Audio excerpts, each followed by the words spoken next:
Hello students, आज सरस्वती पूजा है और इसके जो है आप लोगों को हार्दिक शुभकामनाएं। तो आज जो हम लोग जो टॉपिक पढ़ेंगे वो पढ़ेंगे अर्थशास्त्र की प्रकृति के बारे में। और प्रकृति जो इसका जो मूल अर्थ होता है वो होता है गुण। एक प्रकृति होता है जिस वातावरण या जिस दुनिया में हम रहते हैं और जिसके वास्तविक सिद्धांत को, ये मूल सिद्धांत को ही जो प्रकृति कहते हैं। ये प्रकृति अलग होती है और एक प्रकृति होती है जिसका जो हम व्यवहार के रूप में उपयोग करते हैं, जिसका जो हम सिंपल भाषा में या सरल भाषा में उसे बोलते हैं गुण। तो यही गुण, ये जो है प्रकृति, जो इसका अर्थ है यहाँ पर जो प्रकृति का अर्थ है वो है गुण। कहने का अर्थ है अर्थशास्त्र की प्रकृति, अर्थात जो है हम जो अर्थशास्त्र की गुण के बारे में जानेंगे। क्योंकि जो एक यदि इंसान की ही बात करें, इंसान में दो तरह के गुण पाए जाते हैं, एक सकारात्मक गुण और दूसरा होता है नकारात्मक गुण। तो यहाँ पर जो है उसी प्रकार जो अर्थव्यवस्था के भी गुण हैं, तो उसके भी गुणों को जानेंगे। तो सबसे पहले तो अगर हम गुण के बारे में बात करें या प्रकृति के बारे में बात करें, तो यहाँ पर जो किसी भी इंसान के किसी भी तथ्य की यदि बात करें, किसी भी पॉइंट की बात करें, उसके कितने गुण हो सकते हैं? तो उसके मात्र दो गुण हो सकते हैं कि जो है या तो वो सच होगा, जो बात हमने सुनी है वो बात या तो सच होगी या वो बात गलत होगी। ऐसा नहीं है कि वो बात ना ही गलत है ना ही सही, क्योंकि अगर ऐसा हुआ वहाँ पर जो कोई बात यदि सच भी नहीं है और झूठ भी नहीं, तो इसका मतलब है वो एक विवाद है।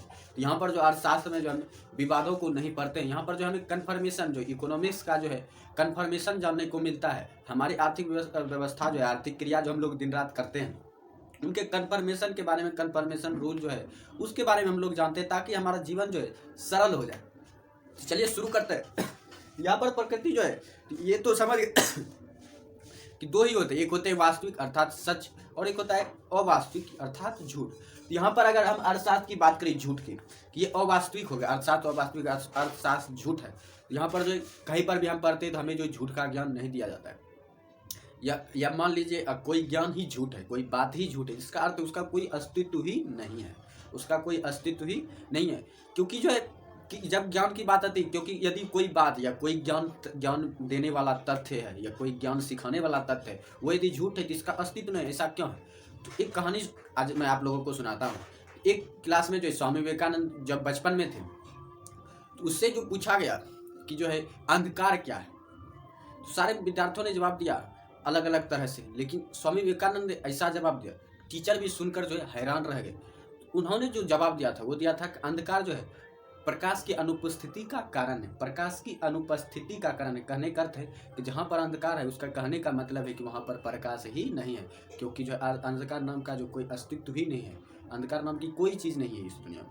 तो उसी प्रकार जो है यहाँ पर जो हम अर्थशास्त्र पढ़ रहे हैं अर्थात ज्ञान अर्जन कर रहे हैं, तो इसका जो झूठ का कोई अस्तित्व ही नहीं होगा। अगर अर्थशास्त्र झूठ है तो इसका कोई अस्तित्व ही नहीं है। अर्थात सबसे पहले जो अगर झूठ और सच की बात करें, इसमें सच, तो एक गुण आएगा इसमें सच, मतलब वास्तविक। तो एक जो इसका गुण हो जाता है वो हो जाता है वास्तविक। वास्तविक में भी पॉइंट आते हैं कि कोई कहता है बेरोजगारी बढ़ रही है, कोई कहता है बेरोजगारी बढ़ रही है, इसे इस प्रकार कम किया जाना चाहिए।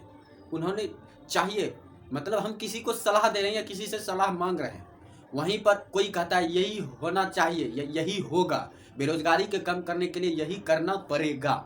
यहाँ पर पड़ेगा मतलब यहाँ पर जो ये कन्फर्मेशन दे रहा है, 100% जो है कन्फर्मेशन दे रहा है कि बेरोजगारी को कम करने के लिए हमको क्या करना पड़ेगा या क्या करना चाहिए। 100% जो हमको कन्फर्मेशन दे रहा है। और दूसरा इसमें पॉइंट है कि एक हमें सलाह दे रहा है, उस सलाह को हम मानना है तो मानिए, नहीं मानना है तो नहीं मानिए, क्योंकि जो हम पर डिपेंड करता है कि हम उसे माने या ना माने। तो यहाँ पर जो है तो दो तरह के गुण होते हैं, एक हो जाते हैं आदर्शात्मक, जिसे हम सलाह के रूप में समझते हैं कि कोई कह रहा है बेरोजगारी बढ़ रही है या बेरोजगारी बढ़ रही है, और एक हो जाता है बेरोजगारी को कम किया जाना चाहिए।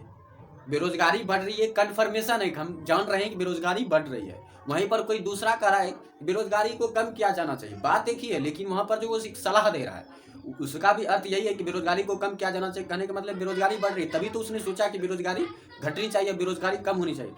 लेकिन वहां पर जो 100% कन्फर्मेशन जो नहीं दे रहा है, वो जो हमें एक सलाह दे रहा है कि बेरोजगारी बढ़ रही है और उसे हमें जो है कम करना चाहिए। लेकिन यदि हम कह रहे हैं कि बेरोजगारी बढ़ रही है, तो इसका मतलब 100% कन्फर्मेशन दे रहे हैं, ये 100% सत्य है कि बेरोजगारी बढ़ रही है। यहाँ पर इसी वाक्य को हमें समझना होगा। तो इस प्रकार से जो हमें दो तरह के जो अर्थशास्त्र के पॉइंट को समझने का मौका मिलता है, यह हमें समझना पड़ता है। तो एक आदर्शात्मक रूप में और एक होता है वास्तविकता के रूप में। तो अब यदि हम अर्थशास्त्र की प्रकृति के बारे में बात करें, तो अर्थशास्त्र की प्रकृति जो है दो रूपों में होती है, एक वास्तविक रूप में और दूसरा आदर्श रूप में। तो अब हमें समझना होगा अर्थशास्त्र की प्रकृति कैसी होती है, वास्तविक या आदर्श। तो अर्थशास्त्र की प्रकृति जो है दोनों रूपों में होती है, वास्तविक रूपों में भी और आदर्शात्मक रूपों में भी। इसको पॉइंट से समझते हैं। तो इसमें जो हमें पढ़ना पड़ता है, अर्थशास्त्र की वास्तविकता में जो हमें पढ़ना पड़ता है उसमें पढ़ना पड़ता है कि कोई विषय वस्तु क्या है, कोई विषय वस्तु क्या है। वहीं अर्थशास्त्र की जो है आदर्शात्मक गुण में हमें पढ़ना पड़ता है, आदर्शात्मक प्रकृति में हमें पढ़ना पड़ता है कि विषय वस्तु क्या होनी चाहिए। हमें जो इसमें 2 पॉइंट पढ़ने पड़ते हैं, अर्थशास्त्र में 2 पॉइंट पढ़ने पड़ते हैं। किसी भी, चाहे हम सब्जेक्ट को ले लें, किसी भी टॉपिक को ले लें, कि विषय वस्तु क्या है और दूसरा विषय वस्तु क्या होना चाहिए। तो हमें 2 पॉइंट पढ़ने पड़ते हैं, एक विषय वस्तु क्या है, दूसरा विषय वस्तु क्या होना चाहिए। तो पहला पॉइंट जो है क्या है का जो है ये आ जाता है वास्तविक प्रकृति में, और क्या होना चाहिए ये हो जाता है आदर्शात्मक प्रकृति में। तो यही जो है 2 प्रकृति पाई जाती है अर्थशास्त्र में, और इन्हीं विभिन्न दोनों तरीकों से जो हम अर्थशास्त्र का अध्ययन करते हैं। अब सबसे पहले समझते हैं कि इन दोनों का जो है किसका क्या मानना था अर्थशास्त्रियों में। तो बहुत सारे बड़े बड़े अर्थशास्त्री थे, स्मिथ थे, रॉबिन्स सर थे, मार्शल सर थे। तो हम 2 को लेते हैं, जैसे रॉबिन्स सर हो गए और मार्शल सर थे। तो इन दोनों जो बड़े बड़े अर्थशास्त्री थे ये दोनों।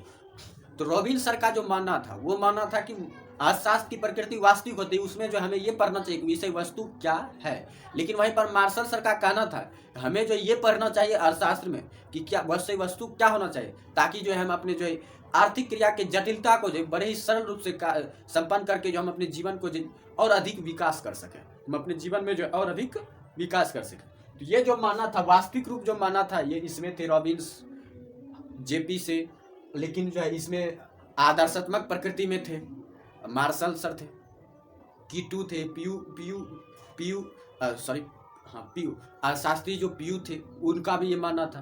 तो ये सारे जो अर्थशास्त्री थे, मार्शल जैसे जितने भी अर्थशास्त्री थे, उनका मानना था कि अर्थशास्त्र की प्रकृति जो आदर्श प्रकृति होती है, आदर्शात्मक प्रकृति होती है। वहीं पर जो मार्शल सर रॉबिन सर जैसे अर्थशास्त्रियों का मानना था कि अर्थशास्त्र की प्रकृति जो है वो है वास्तविक होती है। हम लोग ने भली भांति समझ लिया। जैसे कि हम जो इसमें जो अब दूसरा हमने पहला पॉइंट जाना कि इसमें क्या है का अध्ययन करते हैं वास्तविक में, वहीं पर आदर्शात्मक हम क्या होना चाहिए का अध्ययन करते हैं। उसके बाद है इसमें कि हमें कारण और परिणाम, किसी भी चीज़ के कारण और परिणाम के बारे में जानने का मौका मिलता है, वो अर्थशास्त्र की वास्तविक प्रकृति में हमें जानने का मौका मिलता है। मान लीजिए हम कहते हैं कि मांग का नियम जैसे है कि कीमत बढ़ने पर मांग घट जाती है, तो आखिर इसका कारण क्या है और इसका परिणाम क्या होता है, इसका जो हमें अध्ययन करने का मौका मिलता है, या इसका जो हम अध्ययन करते हैं वो हम वास्तविक प्रकृति में करते हैं। वहीं पर जो है इसकी अगर सलाह लेनी हो कि मांग अगर बढ़ रही है और कीमत घट रही है, यदि कीमत बढ़ रही है या तो मांग घट रही है, इसको हम किस प्रकार संतुलित कर सकते हैं कि जिस प्रकार जो ग्राहक और विक्रेता है दोनों में संतुलन बना रहे। इसका जो अध्ययन है कि किस प्रकार जो हम कारण और परिणाम को जो संतुलित कर सकते हैं, तो इसका जो अध्ययन हम लोग करते हैं वो आदर्शात्मक प्रकृति में करते हैं।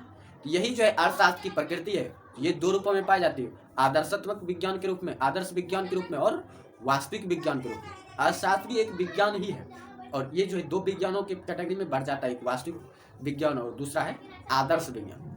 तो इसी 2 प्रकृति के रूप में जो हम अर्थशास्त्र का अध्ययन करते हैं। तो इसका अब यदि हमें जो इसमें पॉइंट पूछा जाए आखिर इन दोनों में अंतर क्या है, तो हम भली भांति जो है इसका अंतर भी बता सकते हैं कि अर्थशास्त्र की वास्तविक प्रकृति है और अर्थशास्त्र की आदर्श प्रकृति में क्या अंतर है।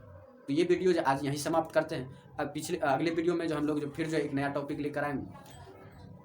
तो यदि ये वीडियो आपको लिए यूजफुल रहा और आपको जो मेरी पढ़ाई हुई चीज़ें समझ में आती हैं और मेरी जो है पॉइंट ऑफ व्यू जो मेरा समझाने का तरीका है वो यदि आपको समझ में आता है तो अब मेरे अगले वीडियो के लिए जो आप लोग मेरे चैनल को सब्सक्राइब कीजिए और जो बेल आइकन को जरूर दबाना और जो इस वीडियो को लाइक करें। और यदि आपके कोई दोस्त इकोनॉमिक्स पढ़ते हैं तो उन्हें भी जो है मेरे चैनल के बारे में बताएं और इस वीडियो को शेयर करें।